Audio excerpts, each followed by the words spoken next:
somewhere really close to $28.7 million.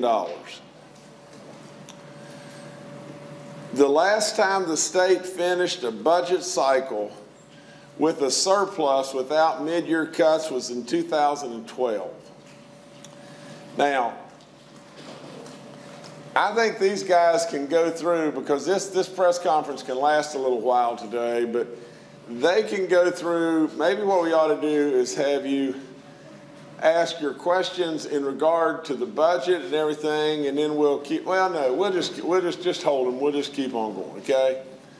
But personal income tax collections were up nearly $60 million. Insurance premium tax collections were $3.1 million ahead. Corporate net income was nearly $1.1 million above estimates. The consumer sales tax collections were more than 2% above last year. The severance taxes were 7.8% ahead of last year. And your revenue growth was roughly 2% more than, more for the year prior, 2% for the year prior. Wait, no, I can't read this.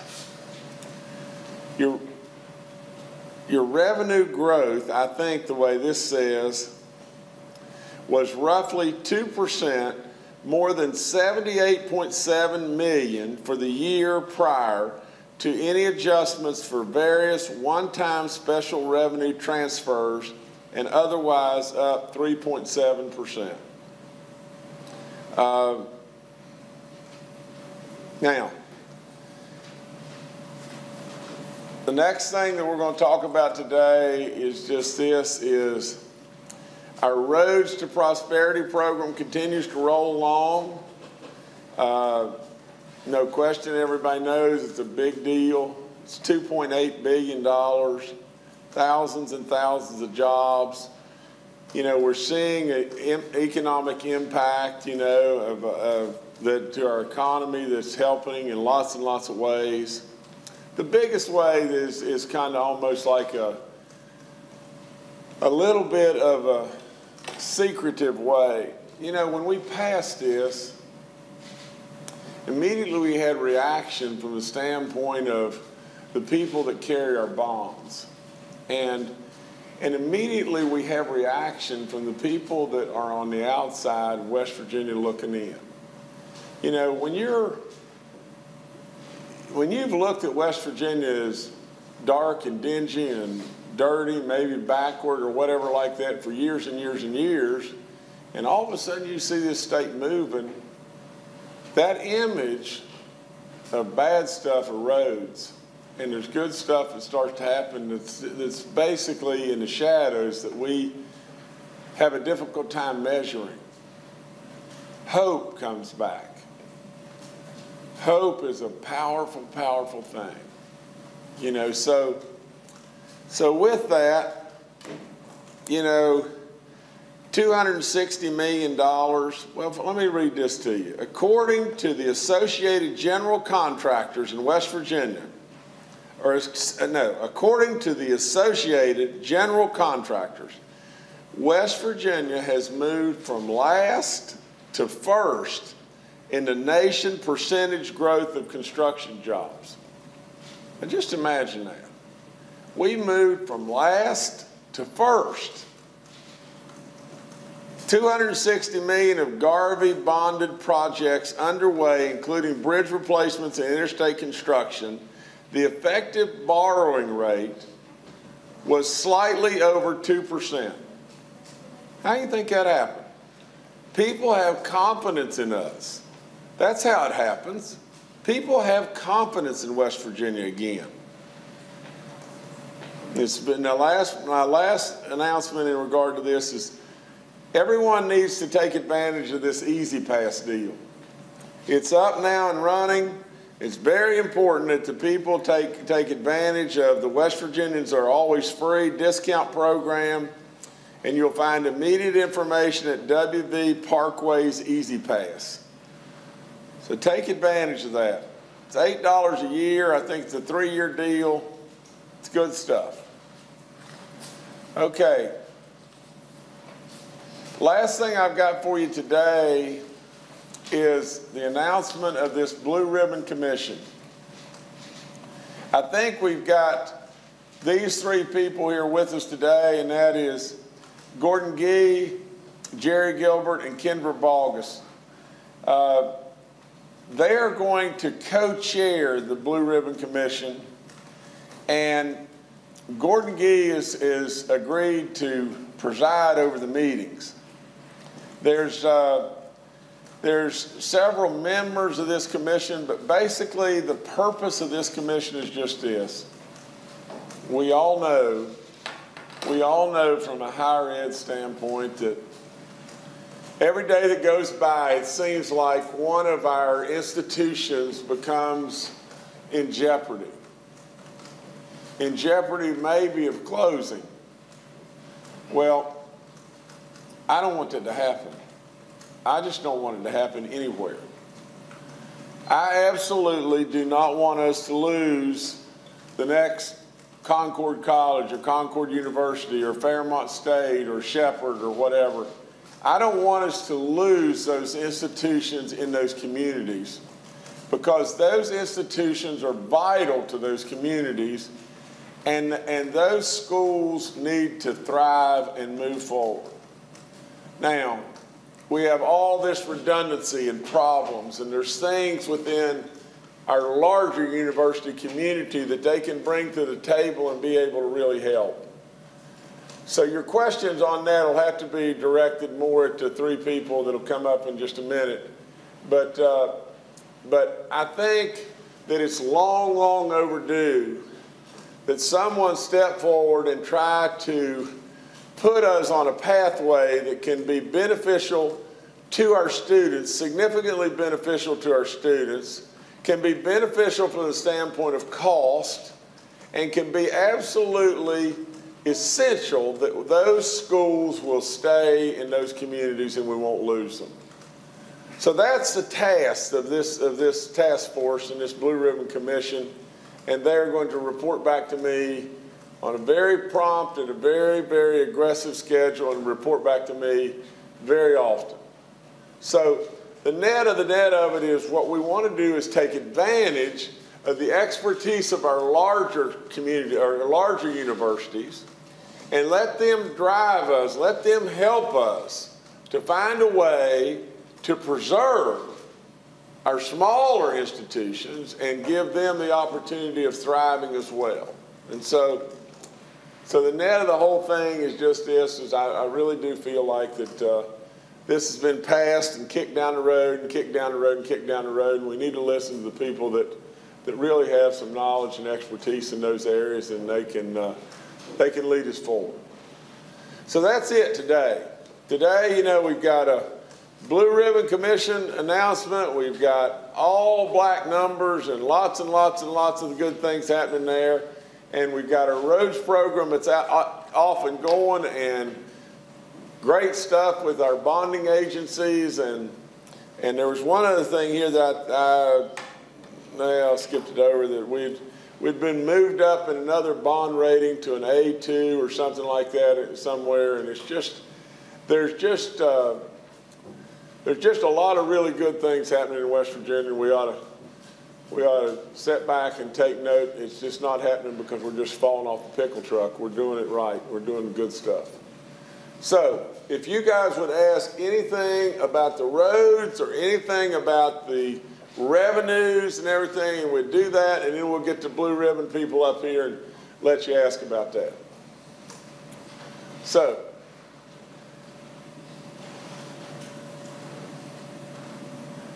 okay, if nobody's got anything, now I'm not going to sit here and ask you to ask. Yes, sir. This has nothing to do, but we received word that the president's supposed to be at the Greenbrier tomorrow. Do you know anything about that, or can you tell us anything? I just don't know anything about it. I mean, nothing whatsoever. I mean, really? Really? All of a sudden, the President of the United States may be coming to the Greenbrier? You know? Well, wonder why. You know? I think, you know, there may be a motorcade coming tomorrow, but that's about all I can tell you right now. Well, you did good. You did good. Yeah. Oh, yeah. Sure. Wait just one second. Let me say one thing back on the president and everything. I do know this, that I was with him again just the other day in the Oval Office. We were talking about our, the coal plan, basically, that could put all kinds of our miners additionally back to work and generate all kinds of severance tax dollars within West Virginia, lots of really good stuff. We also talked about our, the reason I went was two things, that and to really try to get him and his people dialed into this furniture manufacturing idea, that we have from all the value that these unbelievable trees do for us out here. Some way this flies by us, but those trees right there clean up an equivalent to 21 coal-fired power plants in this country every year. I've said it over and over and over. Where this idea came from is just this. This is what you have me for. This is the ideas that I can bring to the table. But, I've said it over and over, but George Clooney is today standing on his deck in Beverly Hills. Now, I love movies to watch George Clooney, and I know the women like it even more than I do, but nevertheless, he's standing on his deck, and he's going outside, and he's saying, there's no good-for-nothing people in West Virginia that are mining that nasty, dirty coal and everything, and all the problems that it's causing everywhere and everything. And then he can't even see across the street because of the smog where he's at. And then all of his junk that's in the air floats over West Virginia, and we clean it up for him. Now, we ought to get something for that. That's what I'm trying to do. I'm trying to get something for it. I'm trying to get something for the value of what those trees are doing for us and doing for the world. A yellow poplar cleans up more pollution than any other tree, and we got them everywhere. Now, so what I'm trying to convince the president to do is create basically a subsidy payment that all states would qualify. The more that you're forested, the more you get. And any product that's made out of those hardwoods, that subsidy payment would go directly toward the wages of a manufacturing plant that would be making something out of those hardwoods. The more you're forested, the more you get. West Virginia is 77% forested. We do so much, it's unbelievable. Those beautiful trees. This is not a carbon credit. This is a credit for those beautiful trees that goes into a subsidy to wages. What if we could get this done and our contribution of subsidy toward our wages would be 65% of wages? What if you could get that done? You know what we'd do? That quick. We would bring the furniture manufacturing, the cabinetry manufacturing, and the flooring manufacturing out of Vietnam, out of China, out of Mexico, right to us. Now, while I'm on that, let me just say one more thing. If you cut a tree, I've said this before, but if you cut a tree and it's dry-keeled, think what happens to that wood. If it's dry-keeled in West Virginia, then that is put on a truck. Emissions go in the air as it goes to Norfolk. It's put on a boat. More emissions going in the air as it's going to Vietnam. They make something with it. They put it back on the boat, more emissions, back on a truck, more emissions, and it goes to Macy's and we buy it. It's an environmental subsidy. Do you also know in West Virginia that we cut 1/3 of our annual growth? Meaning the trees are falling on the ground 3 times faster than we're cutting them. Right here, the carbon that this tree sucked up is still in this right here. It's still in this. If you let that tree fall on the ground, eventually the carbon will be released right back into the atmosphere. Our trees are falling down faster, way faster than we're cutting the trees. This is an opportunity of who knows what for West Virginia. That's the kind of stuff we talk about, you know. Now, when I was there, he also said to me, he kind of says maybe something about coming here tomorrow. That's been in the works for months and months and months and months. Dates never changed. That's been on the agenda for months and months and months. You know, but nevertheless, dates never changed. But he said to me, he said, do you realize, other than going back and forth to New York or back and forth to Florida, I think West Virginia is the most visited state by the President of the United States than any other state. Now, I don't know that for positive, but that's what he said. Now, can you honestly believe it? Can you believe it? That the President of the United States of America has been here more than any other state, other than where he goes to reside on vacation a little bit and they can protect him where he likes to play golf, or whether he goes back to a home in New York, other than those two places. Now,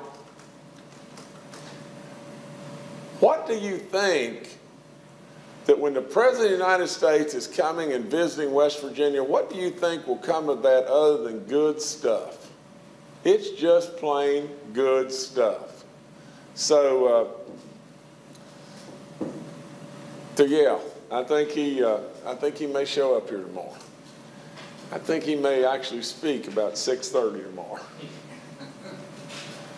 Yes, sir. In regards to the Blue Ribbon Commission, you know, I talked with Paul Espinosa, chair of the House Education Committee, on Friday that he had really no heads up about this commission Thursday, and conversations with your office didn't really have anything new to report other than what we'd all seen in the press release Thursday. Did you all have any conversations with education leaders in the legislature to give them a heads up that this commission is coming down the pipeline? I think I need somebody from my staff to answer that. But the only thing I would tell you is Paul finds a way to have his nose in too many things and be critical of too many things all the time. And the net of the whole thing is, you know, I'd ask Paul just point blank is when I was sitting in the caucus with him as a Democrat, when I turned to him and everything and had everything put together for a 2% pay raise to the teachers, who was the only one in the room complaining? If he'll tell you the truth, he'll tell you it was him.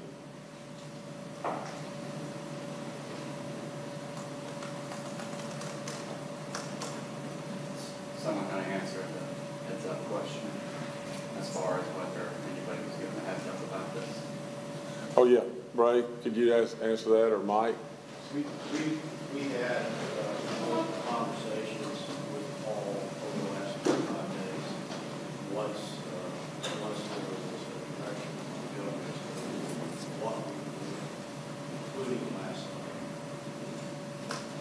You're saying you had those conversations in the time since the press release came out? Prior to the press release.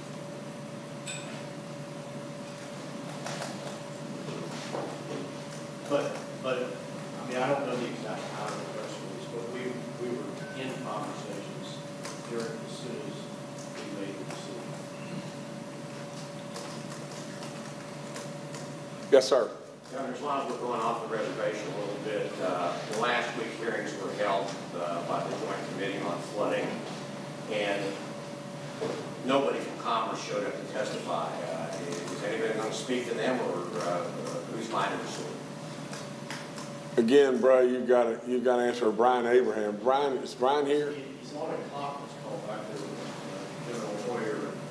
Why don't we wait just 1 second and let Brian answer that, okay? Because he'd answer better. What do you think about the formula that the HEDC has developed tie college funding to performance? I think really and truly we ought to have our education people answer that better than I. Well, I just ask you because this, affects the colleges directly. It seems like only 3 would lose funding, so obviously they would not be in support of it. So I just wondered what you thought. Now, I can't, you got to forgive me because I can't hear worth a dick inside. Mike, come up here because you may be able to help me with this too. So my question was what the governor thought about the proposed formula to tie colleges' funding to their performance. What the governor thought about the formula. Well, we certainly know about the formula, and the formula will be visited by the commission. That's going to be one of the big subjects. It's always been a subject in terms of how you divide up the higher ed dollar, and quite frankly, that's going to be in the sweet spot of what they're going to talk about on the commission. So is this Blue Ribbon Commission trying to circumvent the HEPC's work? I don't know if I'd use that word or not. It's going to take into consideration all the previous conversations, including legislative, that have gone on for over the years, to try to come to probably a pretty stable and final solution as to how we're going to view higher ed funding and higher ed structure in the years going forward. As the governor said, there are schools that are struggling in the southern part of in different parts of the state, here and there, I shouldn't say geographic, but different places, and it's going to be to put the best minds together to come up, I'm looking back and getting hit, and put together a recommendation that'll kind of stabilize the higher ed offering across the whole state for all of our students for the foreseeable future. That's what it's all about. Just to follow up, were you not happy with how the formula was developed or the results of the formula? Me personally? With the governor or the administration? I don't think the word is happy. I think the answer would be that I think we all recognize, the governor recognizes in doing this, that the higher ed situation needs to be looked at carefully, bring everybody to the table and come to a solution. Let me say this one thing too. Over the last 6 years, let me go back and apologize to this gentleman here because I really do not hear well. And I thought you said Spontnagel and everything, and you said Espinosa, Paul. And I was completely wrong there. I was speaking of Spontnagel if I'm pronouncing his name correctly. So forgive me there. But in regard to higher ed, just think about this. Over the last 6 years, or prior to me coming here, 6 straight years you went to a cut budget every year. 6 straight cut budget years. Where was the low-hanging fruit that we always went to cut? We always looked at whacking higher ed. I mean, it all came down to we'll just whack higher ed and whack higher ed. And just to tell it like it is, and this is just how I felt all along, but if at some point in time we don't awaken to the fact that we're going to put real commitment and real dollars into not only higher ed, but education in general, we're going to end up losing. That's all there is to it. So I'm a real education believer. I've been it from day one. I've said it over and over. It ought to be our centerpiece. It ought to be absolutely an economic driver for us. But if we just keep thinking we're just going to, WVU's getting $100 million, so why don't we just take 30 more million from there? Or Marshall's getting this, why don't we just take a little bit more here from that? And I just don't believe that. Governor, there is an ongoing current search, as far as I know, for a new chancellor. Given that there may be major changes to the structure of higher education, will that search for a new chancellor continue? I think so. Yes, because now there's, Brad, there's things about specifics about this that I don't understand the best, but we do need a chancellor. We do need the board, and so let's do this. Let's finish with these guys and then have people that are smarter than I about this to come up here. Are we done with these great people? Let me say this before they go. Mike has been here a long time, okay? And I don't know if I should announce this or say anything about this, but I want to brag on it, okay? I'm always bragging. I think he said he's been in government for 38 years. And he's deciding, you know, to move on. He said to me, he said, Governor, I've grown old in 38 years of working in government. You know, he does an incredible job. That's all there is to it. And I begged him to stay. You know, I said, please, will you not reconsider staying? Because he does an incredible job. I want him to enjoy whatever life he has, and let's say it's 100 years, and whatever he chooses to do, I want him to enjoy. He has been a real superstar for the state of West Virginia for a long, long, long time. And we're going to miss him, and we're going to try to use him any way we can. We're going to beg him to come back and know he's welcome here every day. But you've really done well, and God bless you, and I really, really appreciate you. Really do. Really do. Really, really do.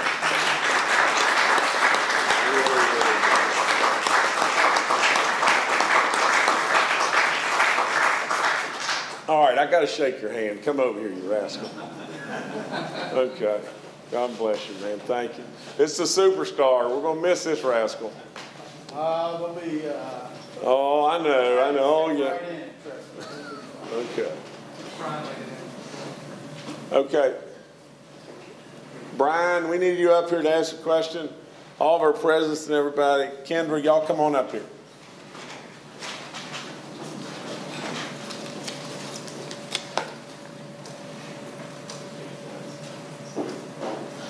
How you doing? Good to see you. How you doing, guys? Good to see y'all. Good to see you. Good to see you there, Brother Gordon. Good to see you. There was a question, I think, from Brad. Was there a question from? Who was the question from? Oh, I'm sorry, sir. I'm sorry. The Joint Committee on Flooding met last week. General Hoyer was there in his capacity, but nobody showed up from Commerce. They're asking for subpoena power now to compel people to appear.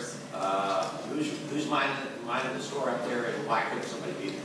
We coordinated last week with the Speaker's office on who would appear on behalf of Commerce, which was Jeff Wood, who General Hoyer has assigned to Commerce to be his eyes and ears.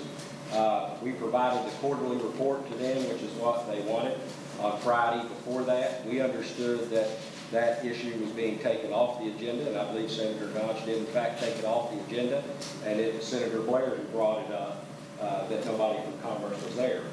But Mr. Wood over here was actually there on behalf of Commerce. Well, he was there in his capacity with the Guard, which was primarily getting this thing moving and what they're doing, but they wanted explanations about what happened to the contract, how we got to where we are today, and there's nobody there to answer those.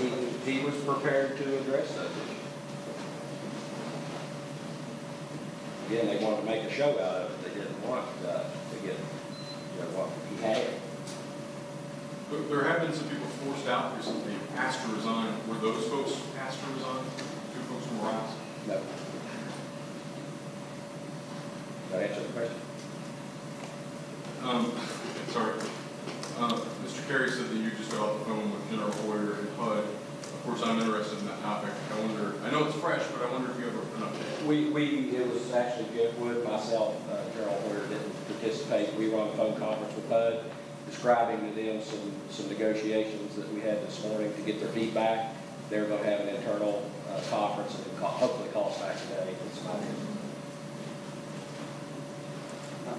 How is RISE going to proceed with construction when the biggest contractors' contracts have apparently expired? Those contracts were extended last week.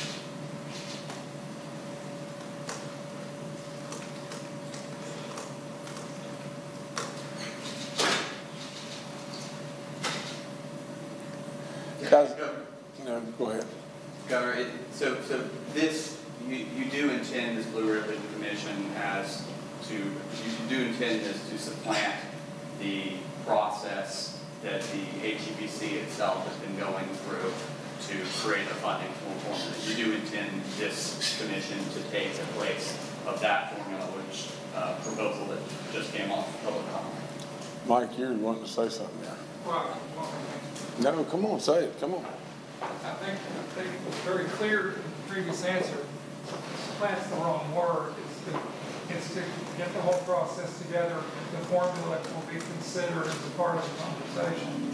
This is not just a foregone that the commission comes in and says we're getting rid of this or getting rid of that.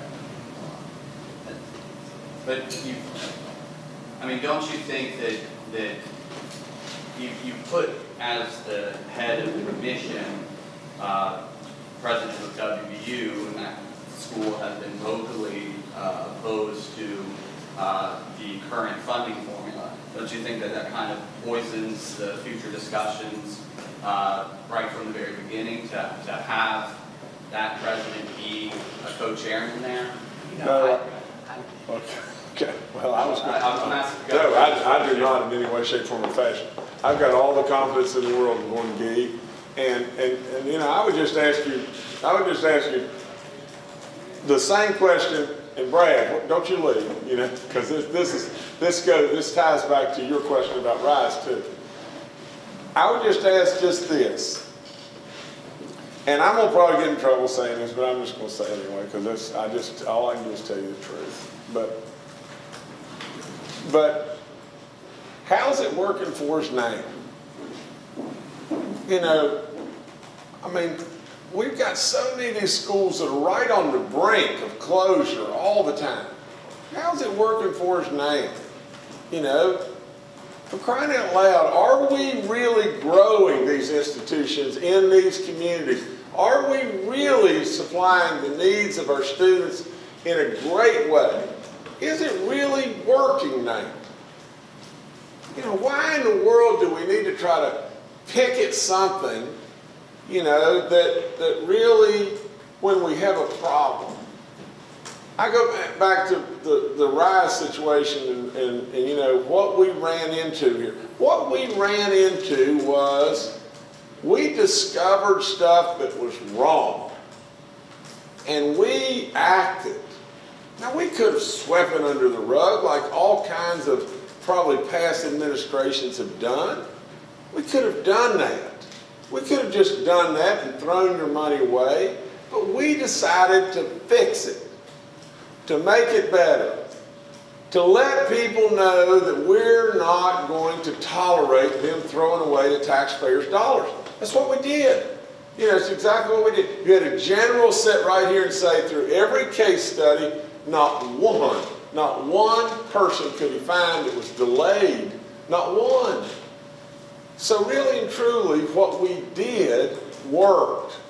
We know it saved $8 million, hands down. We know our relationship with HUD and everything is going to get cleaned up, and if everybody would have exposed all the stuff that would have happened, God knows what could have possibly happened to us. You know, as a state, we could have been compelled to pay monies back upon monies upon monies. We got rid or asked people to go. There's no point in belaboring and bad-mouthing people that have just left, I mean, and say, well, did you tell them they had to leave and everything? We had bad performance out of those people. Bad. You know? Now, I'm telling you, in everything, what I think our job should be is to quit lying in the ditch and being drugged back to 50th. Our jobs ought to be making things better. We know there's problems within higher ed. What are we going to do? Just keep sweeping them under the rug, keep it going like it's been going in the past? Are you not tired of being dead 50th? I'm not doing that. I'm not going to do that. Yeah, Jim. You mentioned a couple of colleges are on the brink of closure. Last example that we saw that probably was West Virginia Tech when Right. WVU came in. Do you foresee anything like that happening with a WVU or Marshall taking over a campus? It could very well be. I mean, it could very well be. I don't know what all the commission is going to come out of this, but in that we hate like crazy that that university or college left a community. And what I've taxed them with is, I don't want them leaving. I don't want them leaving any communities. They're going to work really hard on just that mandate. You know, I don't want these schools leaving the communities. Now that was one of the things that they know we've got to achieve. Now the other thing is just this, and let's be fair. You know, WVU Tech, or if I'm right on the right name, is thriving, and it's growing in Beckley and everything, and it's doing well.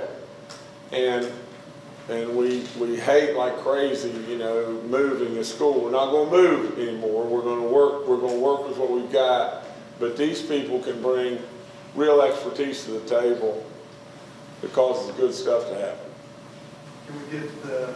Y'all can ask them anything. They're smarter than Could I. you each answer that question as well? Well, why don't we all three stand up? Come on. All right. Stand up. First of all, come on. There you are. Can we get you to move over to the microphones? Yeah, where are the microphones? Right over here. Let's move over here, okay? That's all right. Everybody's moving. I'm not standing. First of all, Governor, thank you for giving us all the opportunity. Come here, Kendra. And Jerry and I are privileged to be able to do this, and it's brave. And Mike is joining us in this because of the fact that most times things get kicked down the ball. The ball gets kicked down the road, and we just don't want to have that happen. I think that and the other thing I think we realize is the fact that we do not have too many colleges in the state. We have too many people not going to college. And that's the problem. We have the lowest college going rate in the country. And we need to increase that. I joke about the fact that what we're going to do is we're going to build a fence around, we're going to build a wall around West Virginia. We're going to have Ohio pay for it, and we're going to keep all of our young people here. But the point is the fact that what we really need to do is we need to make certain that we have a system of higher education with all of our colleges having opportunities to grow and flourish, and we can do that. But right now, the structure, the function, the issues have been not addressed appropriately. This governor is addressing that. I also want to say, Governor, that we're blessed to have in both the House and the Senate, in Kenny Mann, who's the chairman of the Education Committee in the Senate, and Representative Espinoza, who they do a wonderful job, and they really do listen very carefully to what we're doing. But right now, we know we've got a problem, and we need to do it. Now, to answer your question that you asked about specifically my role, I've chaired 2 funding commissions, one in Colorado and one in Ohio, and they were both very successful, and they both ended up having great results. Governor Kasich asked me to do that, and there are 13 other major universities. Ohio State was a very big institution, but there are 13 other institutions, and my view of my role here is to make certain that higher education thrives. If higher education thrives and the state thrives, West Virginia University is going to be a great institution. If not, then we're all going to be less on that. And so I'll just let my other colleagues talk about that, okay? Okay. I think any time that we get together and talk about the future of higher education and funding is a good discussion. And this is going to be a discussion about how we can sustain higher education in West Virginia. I'm committed to looking for solutions to help us have a sustainable future for higher education in West Virginia. It's a great investment in the future, and we're going to talk about different ways to model and fund higher education in the state, and I'm looking forward to the discussion. And it seems to me that the same goes. We absolutely have to make sure that these regional institutions, which are critical to their communities, remain in place. We're always open to looking at what opportunities there might be, but if you look at what happened in Montgomery, we don't want to see that happen anywhere else. And I think there are solutions. And I do think raising the bar across the state in terms of the number of educated people is critical to the economic development throughout the state. Every one of us is an economic driver in our areas, and we can't see the state without them. I'm Michael Farrell. I'm the chairman of the Higher Education Policy Commission. And you've asked several questions that are entitled to answers, but I want to give you some context. I started in higher education governance in the late 1990s when we had the University Board of Trustees.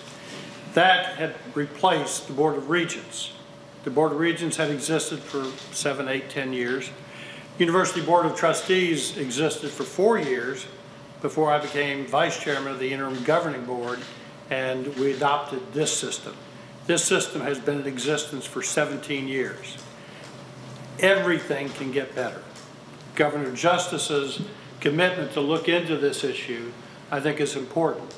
You've asked a couple of specific questions to go to the HEPC. No, I do not believe that we are being supplanted. Yes, I do believe that on Monday there will be a vote of the HEPC. I've called for a meeting posted on the Secretary of State's website this morning at 9 o'clock next Monday morning, where I expect 2 issues to be presented. One will be whether or not we continue the search for a chancellor to replace Chancellor Hill. The answer to that question is I expect that the commission is going to vote to suspend that, because if we're going to get a quality person in this position and that person doesn't know what the system looks like, it'll be very difficult to recruit somebody of quality. The governor is committed to quality. The Higher Education Policy Commission, for its role, is committed to deliver that quality, and in fairness to West Virginians and to the candidates who would be interested in this position, they've got to know what our system looks like after the report of the Blue Ribbon Commission, after the governor's action, and potentially after the legislative action. To the funding formula. Funding is obviously going to be part of this discussion. Chris Treadway, our PhD, who has worked up the numbers thus far, will continue to implement and evaluate the existing numbers. We've had 1,500 comments from across the state, and Dr. Treadway is in the process of evaluating each of those, and he has continued to make modifications of those. And at the August 25th meeting of the HEPC, my expectation is he will have completed his work. That will be presented to this commission. It'll be available to the legislature, because our mandate to start down the funding formula discussion came from the legislature. They passed a bill last year. We've got a deadline. We're going to meet that deadline. And what that formula looks like at that point is subject to discussion. You've asked about specific institutions. The essence of the formula is to take the pot of money that we have and do the best for all of our institutions. I'm heartened today to hear the governor tell us how successful his administration has been in developing new monies, because you're right, Governor, higher ed has been whacked repetitively since 2012, and all of the institutions have suffered as a consequence. We are looking forward to marching forward with new ideas of what can we do different, the same as I marched forward in '98 and in 2001, and I'm glad to be part of this commission to look at what we have and how we do it best. Thank you for your opportunity to speak to you. So we'll take any questions. Yes.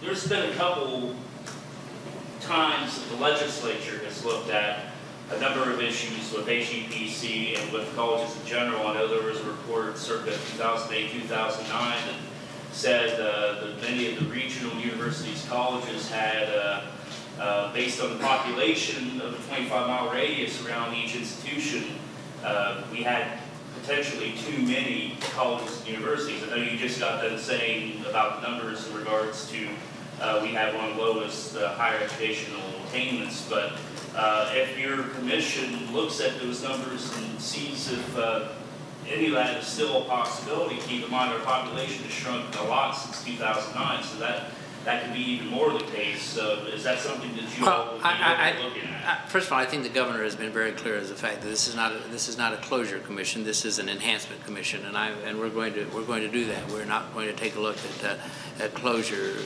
We are going to take a look at efficiencies. We're going to take a look at effectiveness. I will be very clear with Chairman Farrell that I think that the funding formula that's being proposed, we have some problems with it.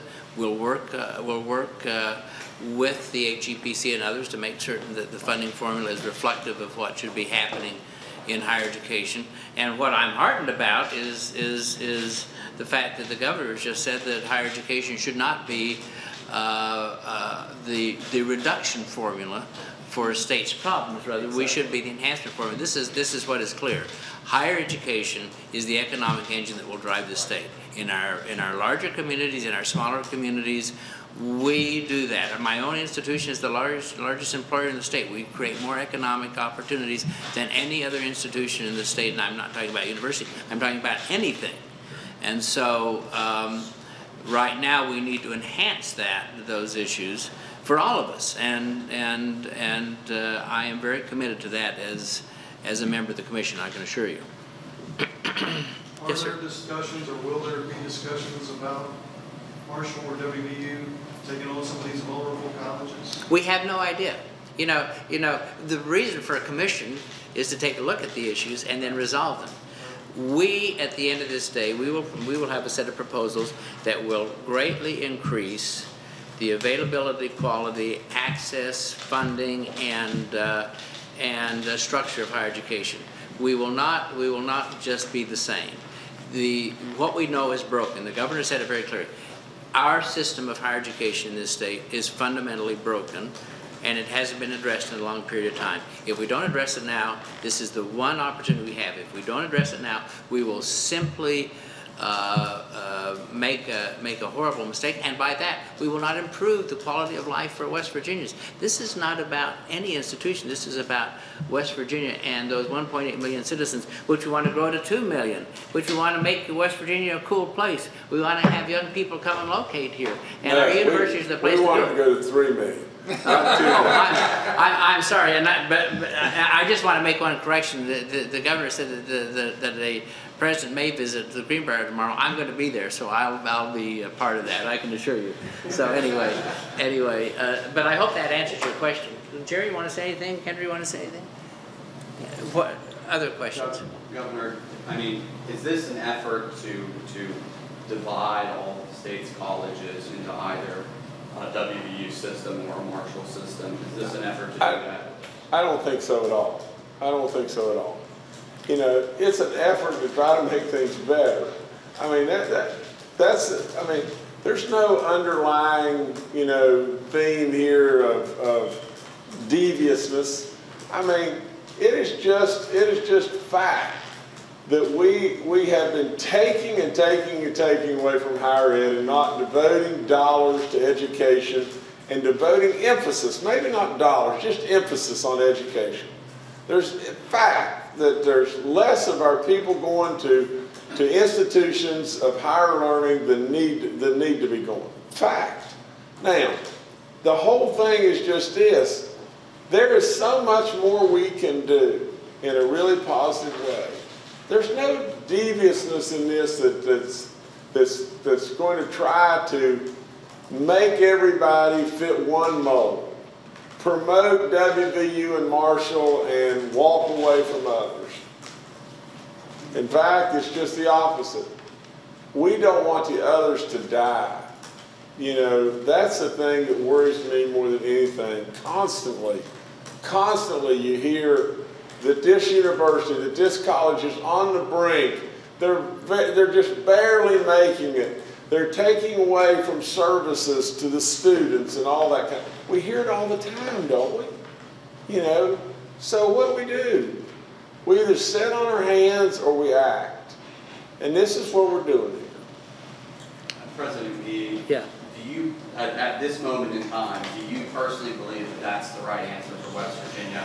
You know, state up into 2 system? No, I don't. I think right now the best solution is to have a commission that really does take a look at everything and come forward with a plan. And whatever that plan is, we're going to think about it very carefully. You know, let me just say something. There are great systems in this country that work very well. The North Carolina system, the Florida system, a variety of other, the California system, but we're West Virginia. We have a unique responsibility. Come here. You know, I don't want to see her have to fight for survival. I want to see her thriving, and we'll come up with a system that allows Concord to thrive. And that is the way that we're going to do it. And we're not going to be with preconceived notions. The minute you do that, you diminish what we're trying to do, and I think that that's important. Okay. Yes, sir. The PEIA task force, which has been another similar, I think, major endeavor this summer, I think has stood out for its openness, its transparency, letting people know that meetings are happening, streaming those meetings. Certainly there is statewide interest in the results of this committee, and I wonder if there are commitments to having open meetings, to being very clear about when they'll be and where they'll be. Oh, yeah, absolutely. I think that in this instance, darkness does us no good, because then folks will come up with rumors, and we certainly would want to not have that happen. And the governor's made it very clear that we're going to report very regularly to him, and we're going to do it in a very short period of time. You know, this is not rocket science, because we know what the problems are, and we know that there are pathways to solutions, and we're going to come up with those. And we're going to be very transparent about that, because I think that's the way we win, as a matter of fact. And you, Jerry, you want to say something to that? Why don't you say that? Okay. We certainly have no preconceived ideas of how to come to a solution. I think there are many different solutions that we can talk about, and that's going to be the purpose of this commission, is to talk about all the possible solutions that can be considered.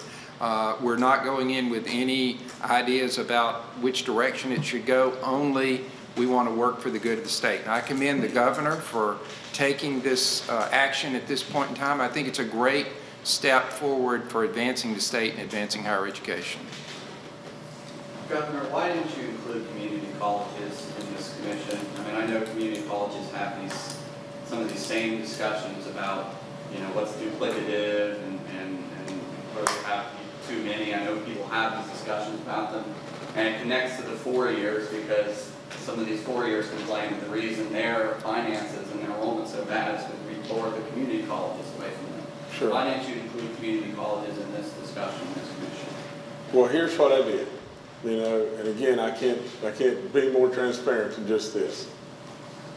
We came up with the idea, and then I had my staff report to me the members to the commission as they saw fit. Now, along the way, now just keep in mind, one of the mandates is, I guess, maybe that's too strong a word, is to try within all reasonable means to keep every college, community, four-year institution in the communities and thriving, and trying to promote them as we go forward. Now, I didn't select every name, you know, and so as far as representation of them, their representation is me, you know, because literally I am not a proponent of closing, combining, you know, I'm a proponent of making things better. I'm not a proponent of pulling schools out of communities. And so now at the end of the day, well, let's just be honest here and ever so real. What if you have an institution that just can't, under any and all circumstances, it can't make it? No matter how much they try, no matter how much I try, it just can't possibly make it. I don't think we have one today that's in that situation. But at some point in time, if we do, don't come back to me and say, Governor, you said Never. You can't say never on anything. You just can't. You know, but absolutely they are mandated by me that that's not going to happen. We don't want that. We don't want that at all. I understand that you may not pick every commission member of this commission, but the name of the commission is the four-year commission. So it seems like you have purposely excluded community colleges from this commission. I mean, I've got 14 people on there. It's very good. I mean, there's all kinds. I mean, I'm giving you my answer. You know, I mean, there's all kinds. There's more input here. One of the things that's talked about is starting with this problem. Once this problem is figured out and worked on, then the 4 years or 2 years would be the next problem to look at. But you can't look at them all at the same time. Do you guys have any input on that? Well, the community colleges are such an important component of where we are. So if we think about it this way, we really do need to improve job performance in this state. We actually have 20,000 jobs for which we do not, available for which we do not have skilled workers. That's right. And so what this commission is about, first of all, is to get our act together. I mean, let's just say it, the four-year institutions have squandered a lot of opportunities to work together and do a variety of other things. Once we get our life together, then how we cooperate, collaborate, and work with the community colleges is going to be very clear. But the community colleges are so incredibly important in terms of us to attract business, industry, and opportunity. Our institutions, in many ways, create the ideas for the community colleges to train the people to do their work, and that seems to me to be very important. So I am a great component of community colleges, and I think that maybe we have a structural problem, but we're not addressing that right now because we have to make certain that the four-year institutions have a solid footing on which we can then talk about our relationship with the community colleges. And let me throw out one last thing, too, in regard to that. As we continue to grow jobs, and President Gee is exactly right, I mean, this is a good problem to have. I mean, and this ought to be the problem that the community college have dreamt about, but it's right. You talk about something right in their wheelhouse. I mean, you just think of the number of job opportunities that are happening right in front of our eyes, and you know, and just what if President Trump really and truly they do go forward with this Homeland Security incentive payment, or what if they do go forward with the idea of the furniture manufacturer, or what if China does really become a reality? I mean, is that not going to make our community colleges thrive? We need them bad. We really need them really bad.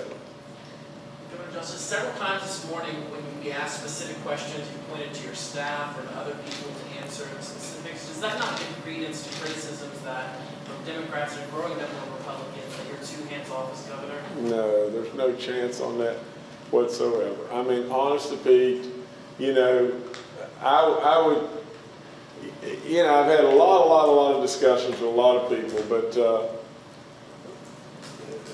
you know, and we're going to be delivering this to you in the very near future. We're going to be delivering to you the amount of dollars previous governors have spent in the mansions. We're going to deliver to you the amount of dollars that previous governors have spent flying all over Kingdom Come, or vacation days here and there. You know, I could even tell you just this, that I'm in contact with these people nonstop. There's a lot of information here that there are people that are always more qualified than I. You see, I'm a person that really believes that knowledge is the answer to everything. And I can give you the 80,000 foot flyby a lot of times, but you're wanting more than that. And in this job, I will promise you that There's stuff coming at you in lots of different ways, nonstop. And so there needs to be staff and there needs to be people that answer that. You know, let me just say this, I think that's a silly question. Because when you run a very complex institution like a state or like a university, I mean, if someone asked me, you know, what's the tuition or something, I have no idea. I probably would get to it, but in complex institutions, I think I frankly, and I'm not here to defend the governor, although I really like our governor, but that kind of question, unless you have been running large complex institutions, is totally unfair. And I would suggest that people see the results rather than the process. And I'm with you, my friend. Well, I appreciate that. Why now on this? Because obviously this is coming, just after this one came off of public comment, that the HPC had proposed.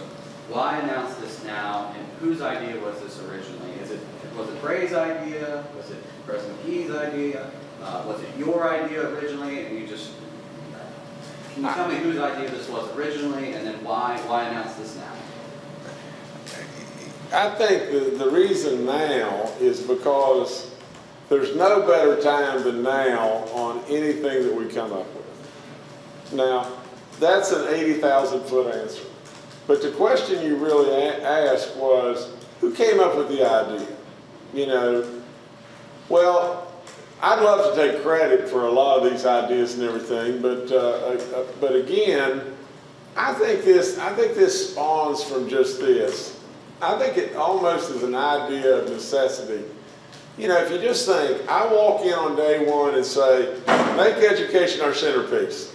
You know, then after that, we come back and we say, we're going to cut higher ed, we're going to make other cuts. We may even have to make big time cuts, because we had a big time cut budget on my first go round that I didn't sign. We may have to make monstrous cuts.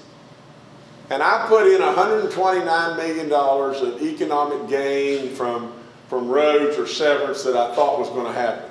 Well, what if it didn't happen? Well, if it didn't happen, we've got to go back, we've got to whack these people big time.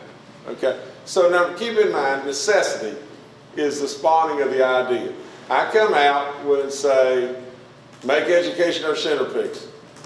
Then there is proposed massive cuts that would have absolutely paralyzed these people, especially Marshall, you know, that we avoided. Then we put in numbers that we had hoped would happen, basically, that I felt like they would, but it was a hope. It did happen. Lo and behold, it did happen. And then all of a sudden there's further discussion that there are people that are colleges or universities that may be still in a lot of trouble and dying on the vine. And then there's all kinds of discussions that are happening, whether you believe that I'm here or not, it doesn't really matter to me. But nevertheless, there's all kinds of discussions that are going on between myself, these people, you know, Bray, on, you know, we're going through all kinds of, and then everyone comes to this conclusion. Let's create the commission and get to the bottom of it and fix it. And so now, it doesn't have anything to do with what's going on 3 days ago or what's coming the next day. Now is the time. Now is the time. Right now is the time. I also think that in reality we have a chance for retiring, and in fact today is his retirement day, and there's always a good time when you change the president, when you change a chancellor, when you change anything is a good time to take a look at these kinds of issues. Also, I think that we have never really, we have moved forward with things, and you know, to all due deference to the chairman, the HEPC was given a mandate and they're moving forward. The problem is the fact that the mandate itself, even though that's important and that will be met, there are so many other factors, and why be considering funding formulas, a variety of other things in the context of old things, when we should have, when we will have a new set of structures in place, and that will dramatically change a lot of what is happening. And that seems to me to be important. Ryan, let me offer an additional response. These gentlemen and lady run institutions. When you are in an agency like the Higher Education Policy Commission, what you want is access to the decision makers. And in this instance, a year ago, the legislature said, HEPC, use your expertise and help us look at an issue. We now have achieved both the legislative branch and the executive branch of government who are willing to look at higher education. We can do better. We have to do better for our students because you can look at the numbers. The report we put out was part of the funding formula analysis is almost all of our institutions were flat in terms of increased enrollment. That tells you what you need to know is that if we are going to not only survive but thrive, we've got to do things differently, and that the governor is going to invest his office, his input, his willingness to say, let's see if there's a better way. Without a predetermined outcome, we all have to take advantage of that. As HEPC, I embrace it, and I'm standing here with these three co-chairs solely because it has been our mission, but as a single agency, there's only so much access you get to power. We now have this governor's attention, we have his interest, we have his commitment to make change, and that's going to help all of us. Any other questions? Do we know who else is on the commission?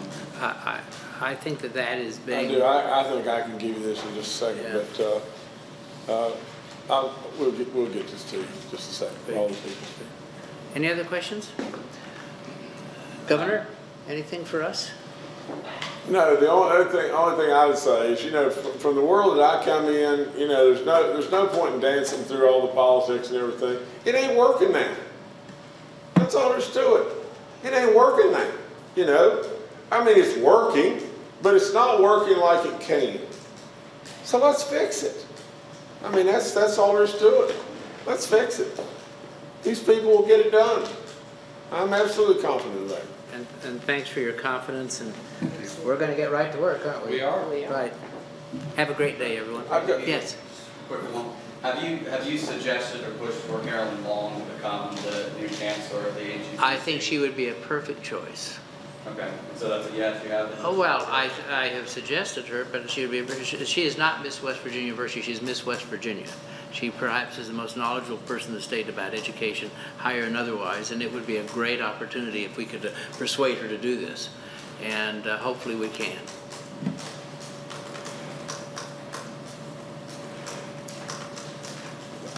Thank you. Okay, y'all stand there because this will be neat, you know. But I hadn't planned on doing this at all. I just called Bray up here and just scratched down a couple notes and everything. But and this is going to come as a real surprise to somebody in the room. I promise you that, because I had never had a conversation with him directly, but Dan Greer is going to be our new Kanawha County Circuit Court judge. And you know, I've got 5 members that I can appoint, and Dan Greer is going to be the guy. So Dan, let me shake your hand.